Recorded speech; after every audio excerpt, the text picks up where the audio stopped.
बोला हुनर तो यहां सब में होता है, किसी का छिप जाता है और किसी का छप जाता है। और बोला सभी को मुकम्मल जहां नहीं मिलता, किसी को जमी तो किसी को आसमां नहीं मिलता। नमस्कार प्यारे बच्चों, देखो आज की जो अपडेट है, कहीं कहीं अपडेट बहुत अच्छी अपडेट है, ठीक है। क्योंकि ये अपडेट जो है, एक तो एस्टेट जो साथी जो एस्टेट का एग्जाम देंगे, जिन्होंने एस्टेट का फॉर्म भरा हुआ है, तो लेटेस्ट अपडेट तो है कि बोर्ड के चेयरमैन बनाए गए हैं श्री पवन कुमार जी को। तो अब आपकी जो डेट है, एग्जाम डेट है, वो डिसाइड हो गई लगभग, वही जो 12-13 अप्रैल है आपका एग्जाम श्योर हो गया है। तो समय एक तो बहुत कम है, केवल ये मार्च का महीना है, 1 महीना लगा लो। तो एक तो साथियों से मेरा निवेदन है कि जिस साथी ने सब्सक्राइब नहीं किया है चैनल को सब्सक्राइब करें। और पीछे प्रीवियस ईयर में जितने भी एस्टेट के एग्जाम में जितने भी मैथ, रीजनिंग और हिंदी के क्वेश्चन आए हैं, आज शाम को एक बहुत बड़ी मैराथन जो पहले एस्टेट के एग्जाम में, चाहे वो जेबीटी हो चाहे वो टीजीटी हो, मैथ, रीजनिंग और हिंदी के जितने भी क्वेश्चन आए हैं, तो आज लाइव क्लास रहेगी लगभग शाम को 8 बजे, ठीक है। और टेलीग्राम ज्वाइन करें, उसमें भी छोटी बड़ी सारी अपडेट मैं वहाँ भेजता रहता हूँ। और ये भी मैंने आपको पहले भी बताया था कि एस्टेट का जो एग्ज़ाम है, देखो कहीं न कहीं दिसंबर, जनवरी, फरवरी, तो ये कयास लगाई जा रही थी डेट, भाई दिसंबर में होगा, जनवरी में होगा। तो मैंने आपको बताया था कि भाई बोर्ड के एग्ज़ाम है, नहीं हो सकता मार्च तक, तो और अप्रैल में होगा ये कन्फर्म है। क्योंकि अप्रैल के फर्स्ट वीक में लगभग उन साथियों को नॉमिनेट किया जाएगा, भाई जो पेपर चेक करेंगे या रिजल्ट तैयार करेंगे। तो सेकंड वीक यानी कि 11-12 जो भी अप्रैल डिसाइड है, अखबार में बार बार आप पढ़ रहे हैं, तो वो आपका एग्जाम होगा। और कितना महत्वपूर्ण है ये आप समझ सकते हो, मैंने आपको पहले भी कई बार बताया। आगे एज इट इज वही कंडीशन आपको देखने को मिलेगी कि जितनी भी रेस्ट ऑफ हरियाणा की जेबीटी की भर्ती है या टीजीटी की भर्ती है, या फिर यहाँ तक कि एचकेआरएन में भी जब आपका पंजीकरण करवाया जाएगा, कुछ एक साथी 1-2 नंबर से जब रह जाते हैं, तो वहाँ एस्टेट के 10 नंबर होते हैं, जो भी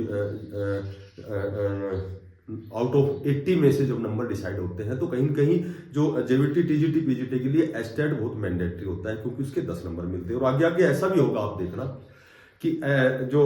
एचकेआरएन में जो फॉर्म भरे जाएंगे, जो पंजीकरण किया जाएगा, वो एस्टेट की जो सर्टिफिकेट है वो क्वालिफिकेशन में मेन मैंडेटरी होगी, बाध्य होगा कि भाई एस्टेट पास है, वो उसको फिल कर सकता है।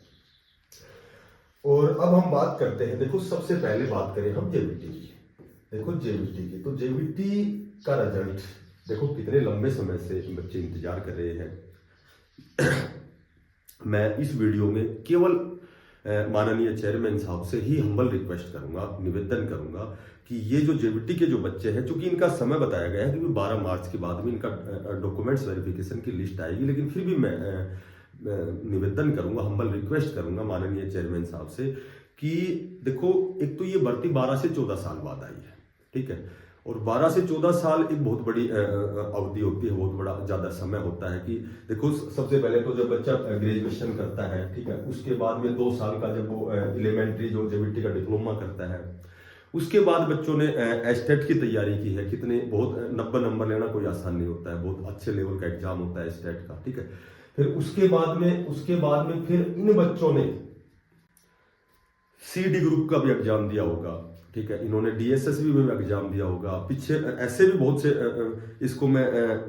बदकिस्मती भी कह सकता हूँ, ये शब्द भी यूज करता हूँ कि ऐसे भी बच्चे होंगे जो पिछली भर्तियों में 1-2 नंबर से रह गए, उसके बाद उन्होंने इंतजार किया 12 साल, फिर एग्जाम दिया। कहीं कोई ऐसा भी बच्चा होगा, साथी होगा, जिसने केवीएस में भी 1-2 नंबर से असफल हो गया होगा, कहीं चंडीगढ़ में भी एग्जाम दिया होगा, ठीक है। और अब वो ऐसे भी बच्चे हैं जो लगातार तैयारी भी कर रहे हैं, प्लस वो कहीं कहीं प्राइवेट स्कूल में भी अध्यापन करते हैं। तो मेरे ख्याल से मैं माननीय चेयरमैन साहब से हम्बल रिक्वेस्ट करूंगा, विनम्र प्रार्थना करता हूं कि इनका रिजल्ट वास्तव में ही बहुत जल्दी आना चाहिए, क्योंकि इस तरह का कमिटमेंट है कि भाई नए सेशन में आपका रिजल्ट आएगा, आपका डॉक्यूमेंट्स वेरिफिकेशन होगा। लेकिन फिर भी मैं बार बार हाथ जोड़ के भी रिक्वेस्ट करता हूं कि भाई वास्तव में इनका रिजल्ट बहुत जल्दी आना चाहिए। इतना लंबा जो ये समय निकाला जा रहा है, कहीं कहीं ना इस भर्ती में किसी प्रकार का कोई केस है, ठीक है। जब 4 से 5 गुना की यदि लिस्ट आती है तो जो भी साथी जो ग्रुप नंबर 56-57 में चले गए हैं, केवीएस में चले गए हैं, या कहीं और डीएसएसबी, चंडीगढ़ शिक्षा विभाग, या और भी कहीं भी वो जैसे दूसरे डिपार्टमेंट में यदि उन्होंने ज्वाइन किया है तो वही बच्चे अपसेंट भी हो जाएंगे। पर 4-5 गुना की लिस्ट होगी तो कहीं कहीं 3 गुना अपसेंट हो गई तो 2 गुना में फिर वो आसानी रहेगी डॉक्यूमेंट्स वेरिफिकेशन में। तो देखो मैं बार बार रिक्वेस्ट करता हूं कि भाई इनका रिजल्ट वास्तव में जल्दी से जल्दी आना चाहिए, क्योंकि जब भी आप किसी के ऐसे बच्चों के संपर्क में आते हो, ठीक है, जानकार हो या फिर कोई वीडियो देखता है, तो कमेंट्स के माध्यम से या कहीं न कहीं उनका दुख जो है वो जाहिर करते हैं कि भाई जेवीटी के रिजल्ट के लिए मेवात, और वैसे भी मेवात कैडर में अभी परसों के अखबार की जो रिपोर्ट थी कि लगभग वहां 4500 पद वैकेंट है, ठीक है, और मेरे ख्याल से 1300-1400 तो ऐसे साथी है, 1300 है या 1400 है या लगभग 1500 भी हो सकते हैं कि एच कारण के तहत भी लगे हुए हैं। तो वहां एक लॉट ऑफ नंबर जो वैकेंसी पद खाली है, तो ये रिजल्ट वास्तव में आना चाहिए। विधानसभा सत्र पिछली बार भी ऐसा एक विधायक ने कहा था कि भाई वहां शिक्षकों की कमी है,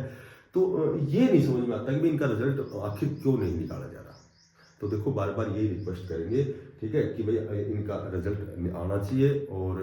इनका तो इंतजार है बहुत लंबा हो गया है, इनका इंतजार खत्म होना चाहिए। बात करें टीजीटी की, देखो टीजीटी तो कहीं कहीं जेवीटी से भी ज्यादा इन्होंने प्रयास किया इस दिशा में।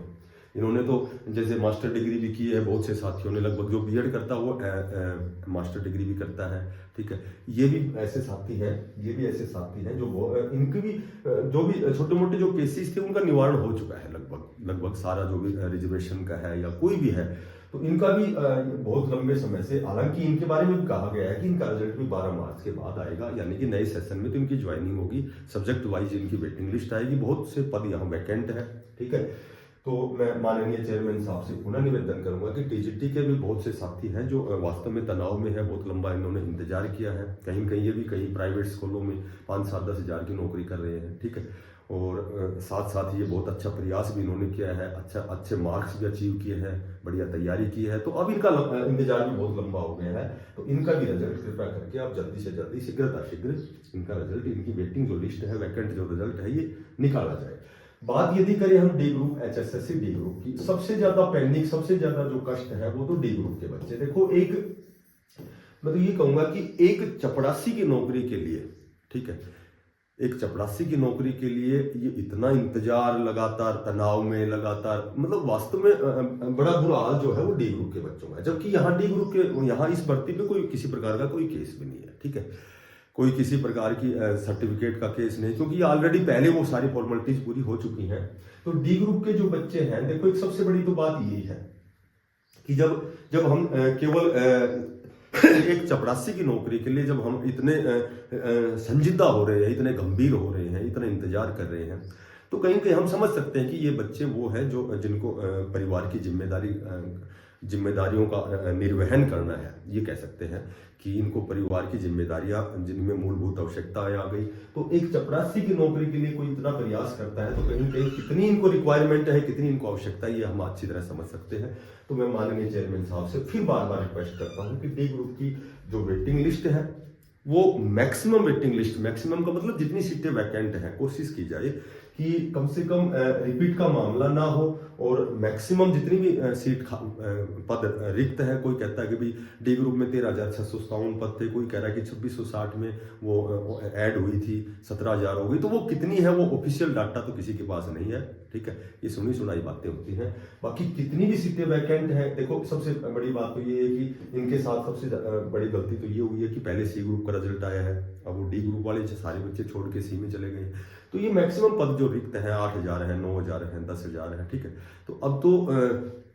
हम यही मान सकते हैं कि जो 5 से 6,000 की जो डाटा एचआरडी से यदि एचएसएससी आयोग के पास आया है, यहाँ तक भी है कि भाई डाटा पूरा आ चुका है, फिर वेटिंग लिस्ट क्यों नहीं आ रही, तो ये क्या कारण है, इसके लिए भी मैं बार बार आपसे प्रार्थना करता हूँ, आपसे मैं रिक्वेस्ट करता हूँ, आपसे निवेदन करता हूँ कि डी ग्रुप के बच्चों की जो लिस्ट है, वेटिंग लिस्ट है, वास्तव में देखो सब्र हो जाता है